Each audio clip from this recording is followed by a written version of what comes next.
Good evening, ladies and gentlemen. Welcome to the final regular session of the Council of the Town of Oakville for this term. I would invite everybody to rise and join Council in singing O Canada.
Thank you, everyone. Please be seated.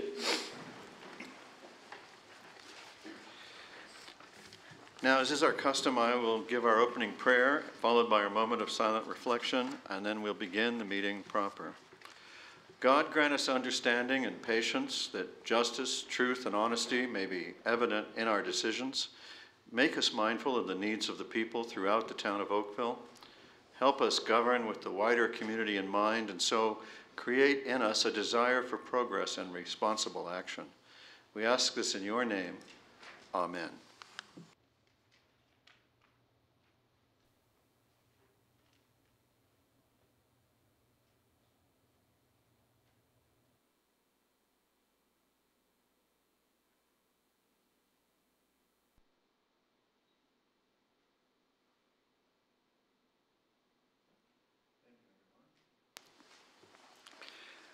Madam Clerk, we have regrets for this evening from Councillor Robinson. And Council, do we have any declarations of pecuniary interest? Councillor Lapworth? Yeah. Thank you, Mr. Mayor. As a board member and member of the Finance Committee of the Humane Society, I plead a conflict on consent item number 3. Thank you, Councillor. Council, you have before you the minutes of the regular session of Council from October 6th. How do you wish? Councillor Duddick moves adoption of the minutes. Councillor Johnston seconds. All those in favor? Opposed, if any? The minutes are adopted. There are no public presentations listed, but we, as I understand it, we do have a delegation. Madam Clerk, would you call the delegation? We have a delegation by Mark Cascanet regarding item 4 on this evening's agenda on the driveway encroachment beside 230 Trafalgar Road. Welcome, Mr. Cascanet. You have up to 10 minutes. Council looks forward to your information. Thank you. I have a presentation, PowerPoint. It may be about to appear. There it is. Okay, firstly, good evening, Your Worship and fellow councillors. I'd like to first congratulate you on your recent re-election. And for those retiring and moving on, all the best in the future. Today, I'm here to speak about the driveway encroachment beside my house at 230 Trafalgar Road. I'd like to first start off and say I was rather dumb in 2004. And some of you that know me may say I'm still rather stupid. When I purchased the house in 2004, the survey on the picture here is what I was presented a week before the house closed, asking if I could identify the structures and confirm that this looked like the property I was purchasing. Of course, it looks very much like what I purchased. What was unclear on the diagram is I can't tell what parkland is, I can't tell what town property is, I can merely tell where my property line is. And from there, of course, jumping forward to 2014, it's a very different environment we face today. I've had one offer on my house previously that did not close because I did not have an easement agreement related to the driveway, which you cannot see on this diagram either. During the past few months, I've had the opportunity to work with Mr. Vince Blosser to repair or fix my property to bring it in conformance with the town bylaws. The structure that is shown here is gone. There are other features that were out here that are gone. Most things are gone. What is not gone is a very small piece that I was unaware of that I'll show shortly. What I'm here to talk about really is access to the property from the driveway. And from a historical point of view, the only access to the property appears to have been from the driveway that's in current position now. The 1988 survey that I just showed you, again, does not show the driveway whatsoever. And the 1996 survey that was used as well does not show anything but the woodshed. The piece of property that is of interest to me is highlighted in red. It's approximately 140 square feet or 13 square meters. Why I'm interested in this is because of safety and access to the property and ability to navigate or move 2 cars through the property. The rope on the road there shows you the space I'm talking about. When I worked with Mr. Blosser and the corrections that I did make to the property, I was unaware that what I had done did not actually conform to what the survey I had was. And again, as a layperson, I didn't really understand where the line was or what line wasn't. I've spent over $10,000 correcting the property, and what I'm left to deal with now is this small little piece. With a single car parked in the driveway and that piece removed, it leaves approximately 30 inches of space from the car to open the door. In the winter time, when we talk about adding snow, it becomes difficult, I think, to get in and out of the vehicle from that side. On the opposite side of the car, you can't quite, or you can see it, there's about 22 inches of space there to access the vehicle. Here's my engineering diagram of what it looks like. Putting a single car there, there's about 30 inches on one side, 22 on the other, when you have a car at the front of the driveway. Makes it very difficult, I think, to get in and out of a vehicle in those conditions. And of course, most families have 2 cars, which I do as well. The other issue that comes in the report is that with 2 cars, it's easy to back a car up, park a car on the road, remove the second car, and then put the first car back in the driveway. From our location, I've highlighted in pink, none of those roads are accessible to park a car. Most of my neighbors, when they do have a single width driveway, move a car right onto the road opposite their house, pull the car out, put the other car back in the driveway, and are able to leave. I have approximately 14,000 cars going by my property every day, and I think, A, there's a difficulty going several blocks to move the car, and then B, I think there's a safety issue moving multiple vehicles back and forth across the street. So, in summary, what I'm here for really is the safety issues in terms of being able to exit and enter a vehicle, especially in snow conditions. Providing a pedestrian walkway beside the car, which is in the town guidelines I saw, which I would not have availability to. As I mentioned, 14,000 vehicles a day going past the house. And then finally, it's a very small incursion that I'm talking about, which is 13 square meters or 140 square feet. And I know there's many situations in Ward 3, particularly in Southeast Oakville, where there are many non-conforming issues in our community. And perhaps, you know, there is an allowance for a small amount to deal with this issue. There is no impact on public space. It's on the bank. There's really no access or use of that space. And the driveway previously was wider than the current driveway. Again, I know that doesn't correct anything, but I'm just looking for a way that I can park 2 cars safely, get in and out of the vehicles, and be able to jockey them within the driveway as opposed to having to fight the traffic on Trafalgar Road. The only other last thing I wanted to show was an overhead before I finish.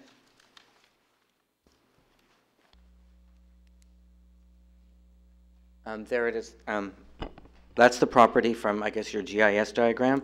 You can see the driveway was all through this area here, which is now gone. There's a shed that was here that's been removed. There was a pergola here. There was another feature out here.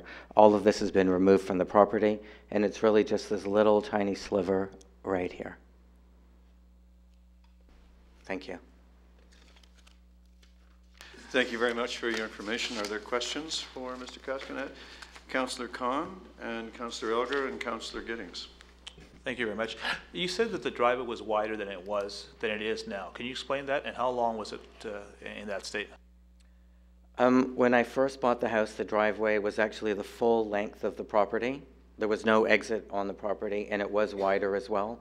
When I first started working with Mr. Blosser, the extra width of the driveway, it's actually on this overhead here. The extra width of the driveway was in this area here that I had previously removed based on my discussion with Mr. Blosser. I was unaware of this little sliver here that I needed to remove as well. No, my question is that how long were you or the previous homeowners encroaching on the town's property? As far as I know, in excess of 25 years. In excess of, Yes. Okay. Tell me about the apron. You couldn't get into your driveway without having an encroachment over the apron. Explain that to me. What's the apron? I'm sorry. The bottom of the driveway. You mean down here? Yeah. Well, what happens is the way this is angled is based on the angle of the road. So this space here in the driveway is only about 10 feet wide.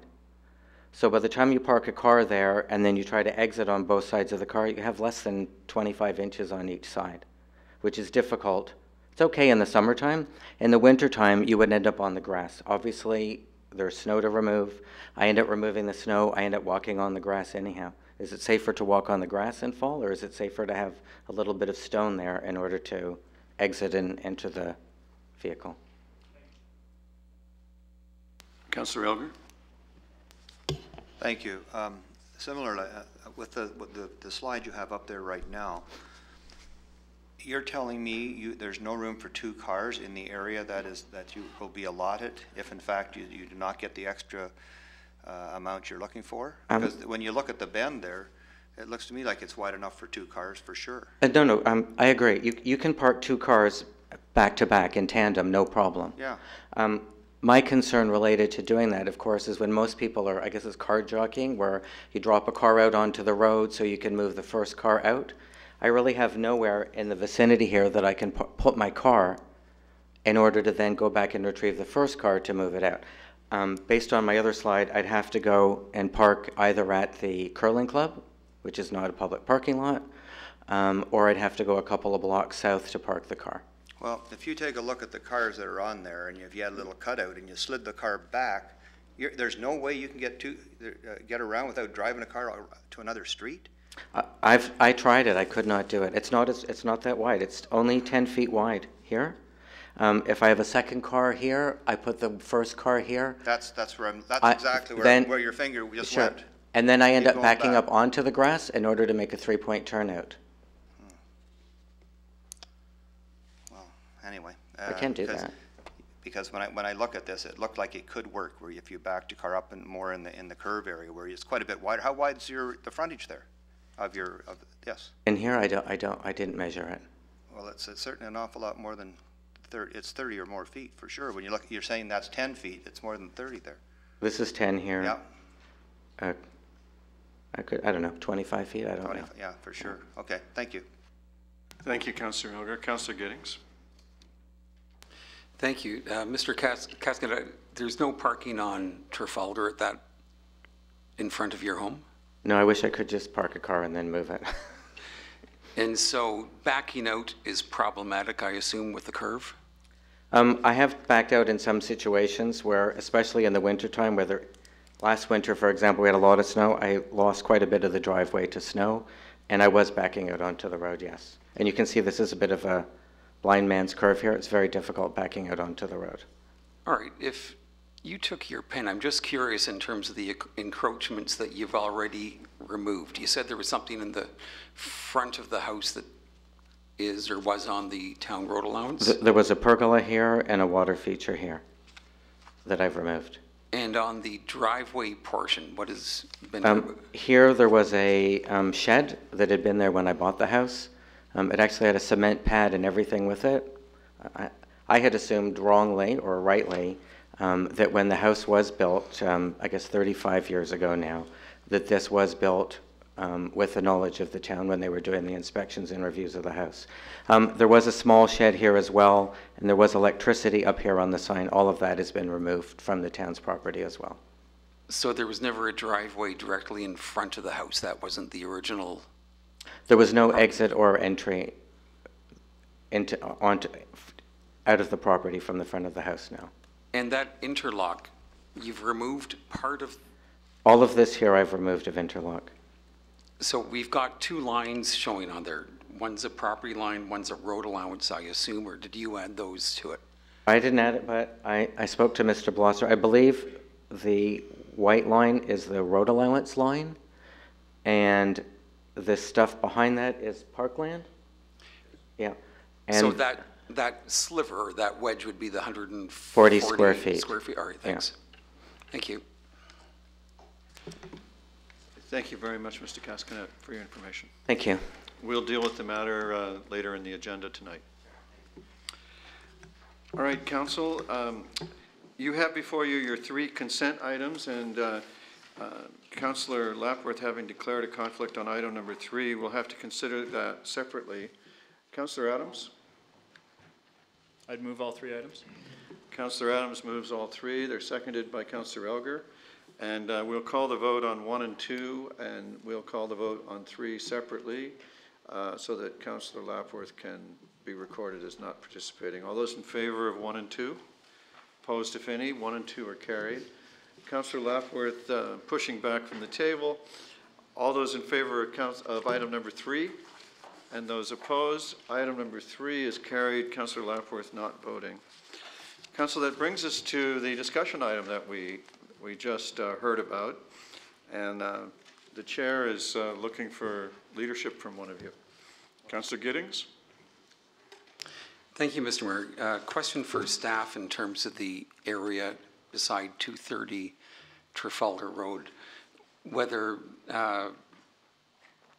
this may be a question for Mr. Mark, in terms of do we have any plans for formalizing that park area or the use of it now? I don't think we'll be, given the proximity to the cliff, I don't know whether, just curious if we have any plans for the future. Through you, Mr. Chairman, no, we don't have any plans to formalize that area. It is the 16 Mile Creek top of bank, and it would be maintained in the current state that it's in today. And so if the resident isn't successful in receiving an encroachment agreement, we would ask that that 140 square feet of paving stone or whatever it is be removed.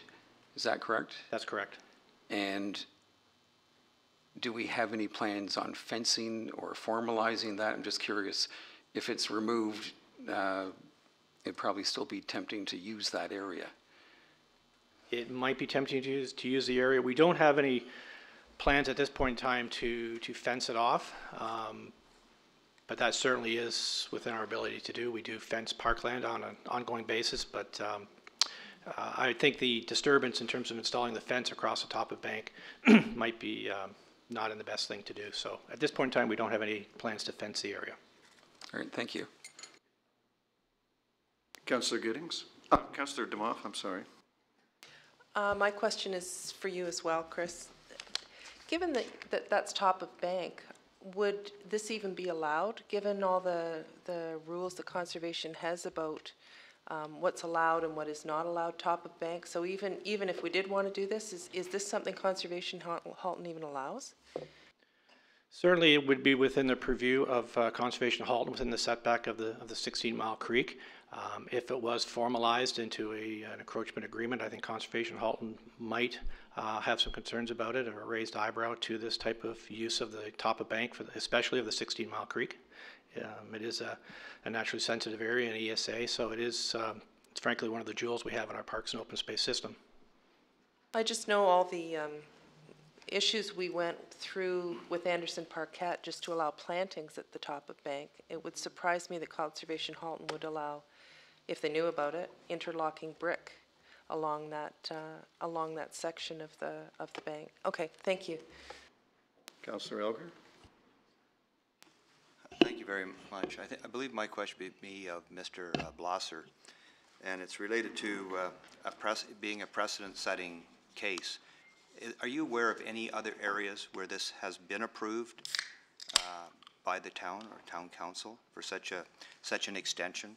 Because when I read through your report, it said staff cannot support an agreement without the removal of the driveway extension onto the parkland.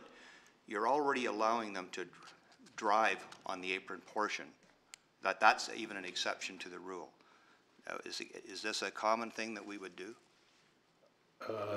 Your Worship, through you, Your Worship, the encroachment agreement or the driveway license agreement as we set it up is for the municipal boulevard part is very common to use as an approach for your own property and your driveway. In this case, Mr. Cascanet has asked that he wishes to park on the apron because he has no formal driveway on his own property.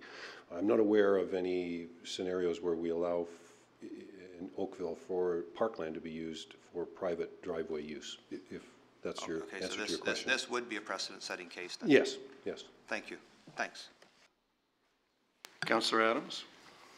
I wonder if I could ask Mr. Mark about other locations in town where we've got encroachments along creeks and valleys, and other cases where we've required people to come into compliance and we've fenced it off and we've taken what used to be people's backyards and taken it back, so to speak.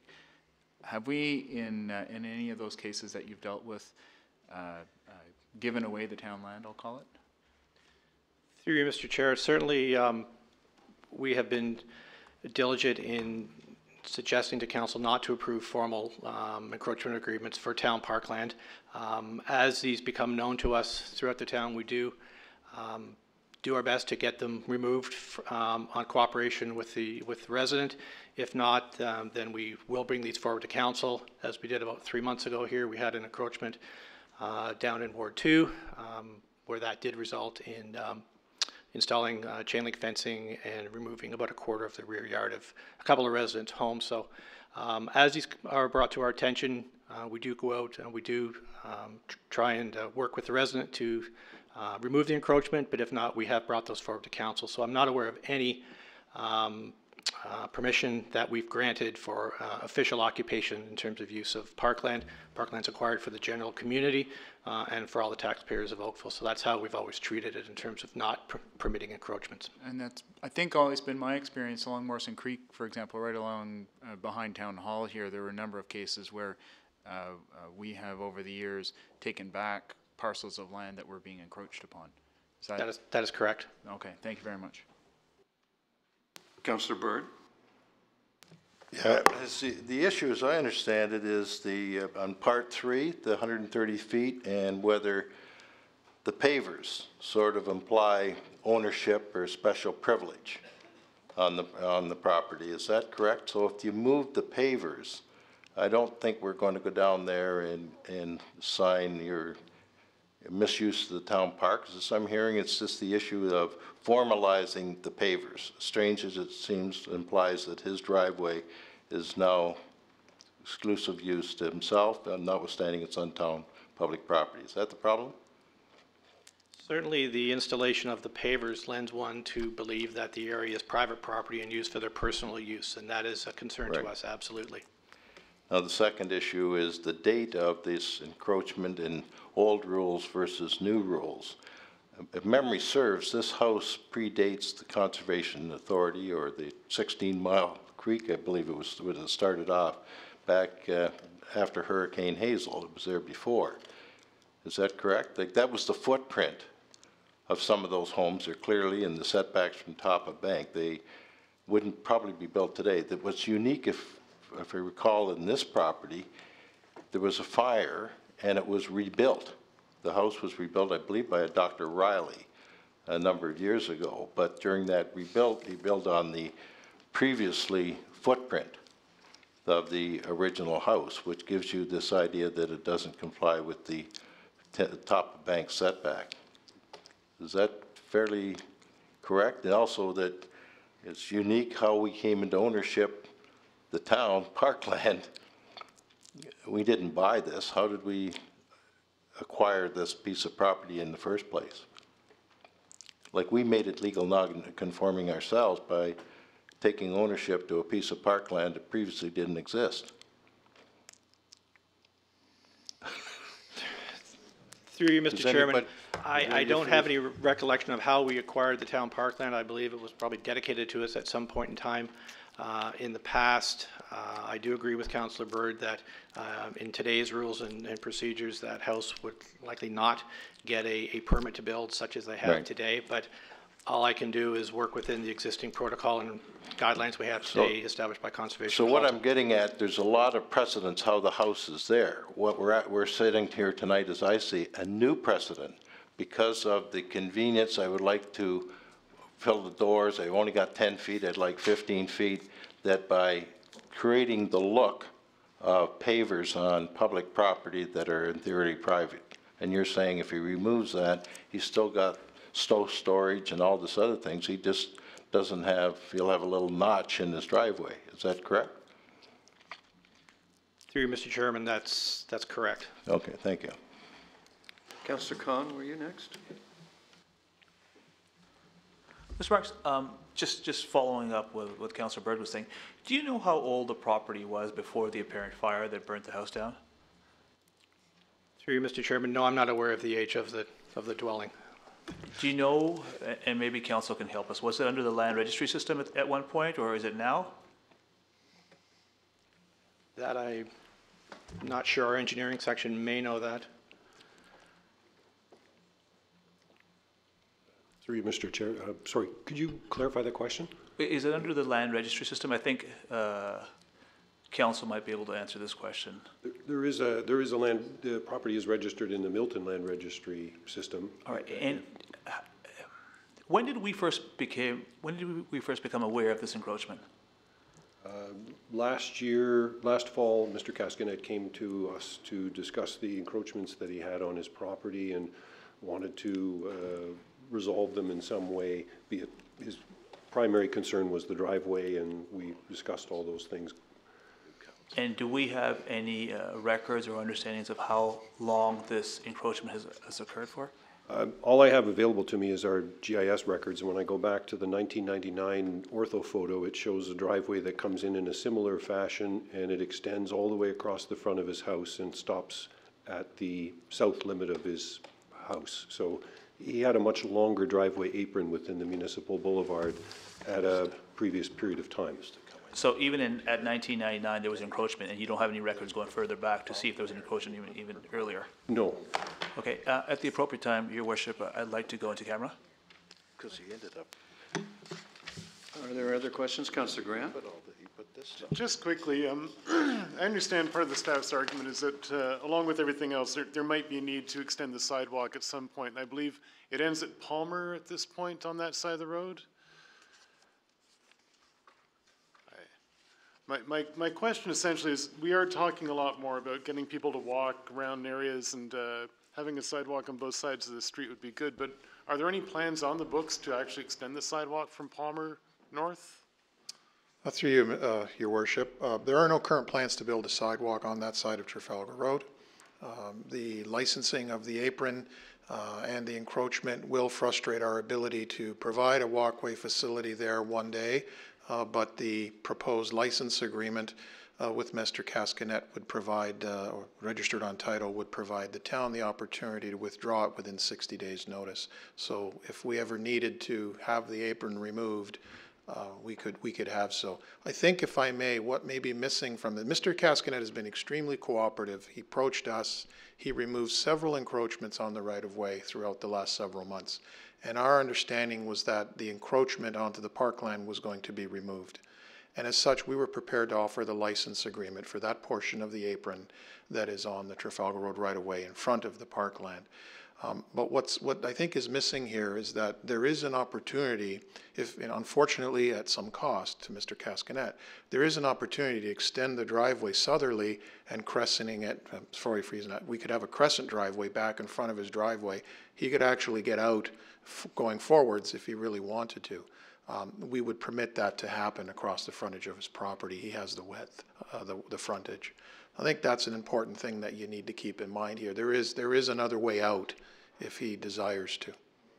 Okay, thank you. I appreciate that. Thank you, Mr. Chair. All right. We have a motion from Councillor Khan that we undertake a session closed to the public for the purpose of, as I understand it, receiving advice that is subject to solicitor-client privilege, including communications necessary for that purpose. Is that correct, Councillor Khan? Councillor Khan, do you have a seconder? I'll second. Councillor Giddings seconds. All those in favor? Opposed, if any? That carries. Madam Clerk, could you please arrange the council chamber for a meeting closed to the public? And to the public, we'll be right back.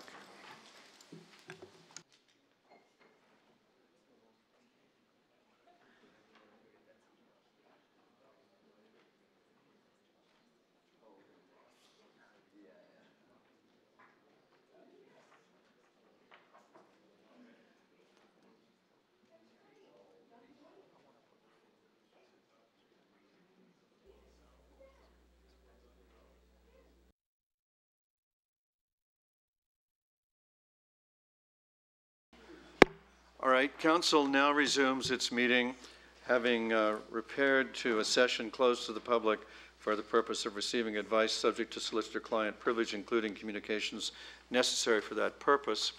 And the chair is looking for a speaker, a mover, anything here. Councillor Bird, Councillor Giddings, Councillor Adams, Councillor Elgar. Councillor Adams first, then Councillor Elgar. If the ward councillor would like to put forward a motion, then by all means. But if not, then I'm willing to move the staff recommendation. Any others? Councillor Elgar, are you seconding it? I will second this. All right. But only because it would be a precedent-setting case in the town of Oakville. All right. Is there discussion or debate?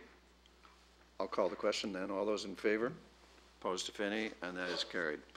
Thank you, everyone, for your careful consideration of that very tricky matter. We have no confidential discussion items, and you do have your advisory committee minutes before you. And Councillor Duddick? Councillor Duddick moves the advisory committee minutes. Councillor Khan is seconding. Discussion? All in favor? Opposed, if any? The minutes are adopted. You have your information items, which have been circulated electronically, and your status of outstanding issues. And we now turn to new business, notice of motion, emergency, congratulatory, or condolence. And we have before us some requests for reports, which we'll get to in a moment. And for now, are there any notices of motion that I don't know about? Thank you. Then in that case, we have a matter that we need to turn to. It falls to me, it's my pleasure to, on behalf of council, deliver a few remarks for our two departing members. First elected in 2006 to serve the constituents of Ward 1, Councillor Alan Johnston has been an active member of both the Town of Oakville and the Region of Halton councils. Along with his involvement in many community and school organizations over the years, Councillor Johnston brought over 30 years of business experience in engineering and transportation to his council positions.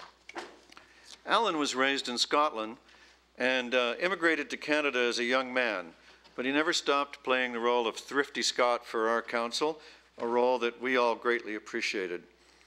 He's lived in Oakville since 1974, and he and his wife Lorna have long considered Bronte to be their home, and that is where they raised their daughters. Councillor Johnston took an active role on numerous committees and served our community on the Oakville Public Library Board. He's also taken great pride in serving our community on the Board of Conservation Halton, and we're especially thankful for his work representing our community on the Great Lakes and St. Lawrence Cities Initiative. And as memento to remember his time here, his 8 years here, we would like to present a gift from your colleagues, Councillor Johnston, and your community with our thanks for your outstanding service. Our town is a better place because of you, and we have a little memento.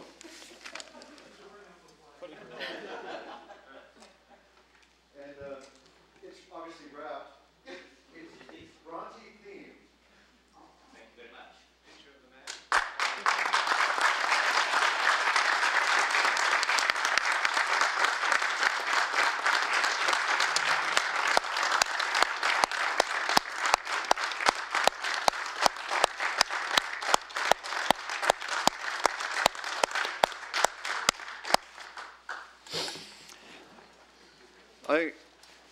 I also want to acknowledge Councillor Keith Bird, who's retiring after 36 years of dedicated public service in Oakville and Halton.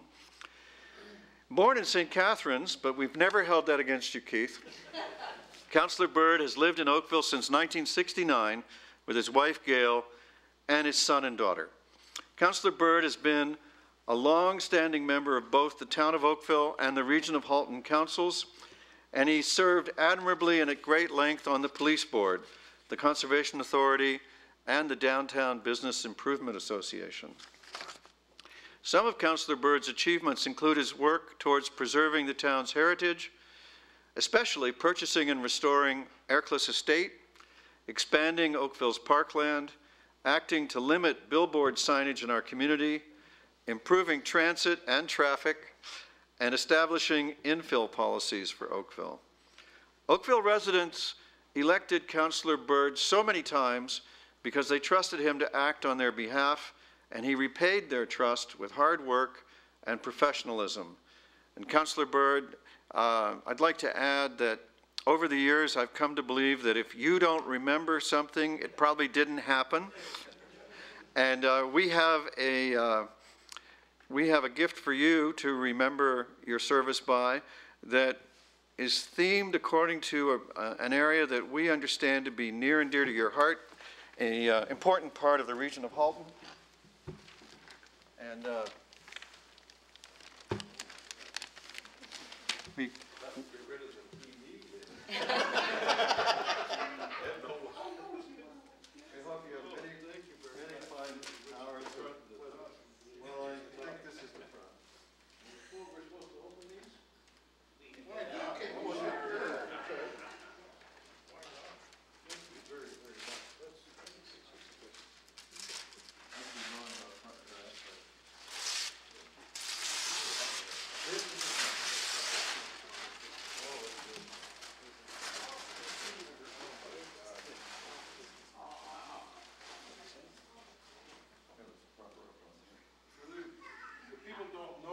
This is currently the Halton Regional Museum, and this is Kelso.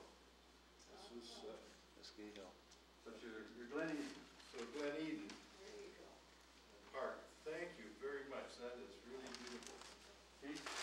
Oh, it's even got my name on it. Thank you very much.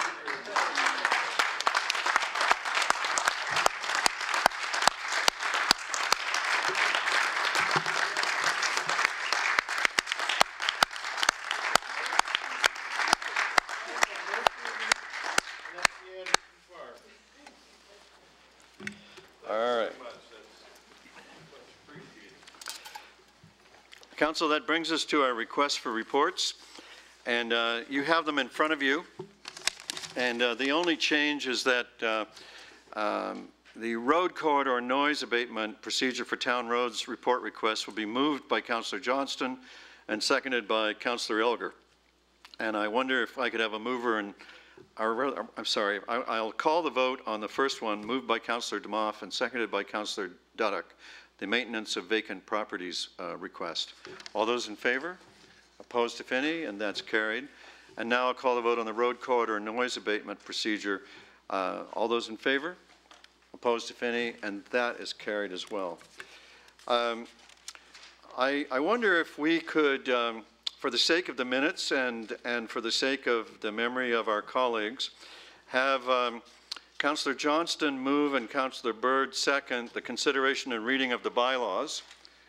And with that, I'll ask you for the authority to pass 117 and 126. All in favor? Opposed, if any? The bylaws are carried. And now, to just reverse that order, I wonder if we could have the minutes record adjournment moved by Councillor Byrd and seconded by Councillor Johnston. All those in favor? Opposed, if any? That completes our work. Thank you for your time and attention. We are adjourned.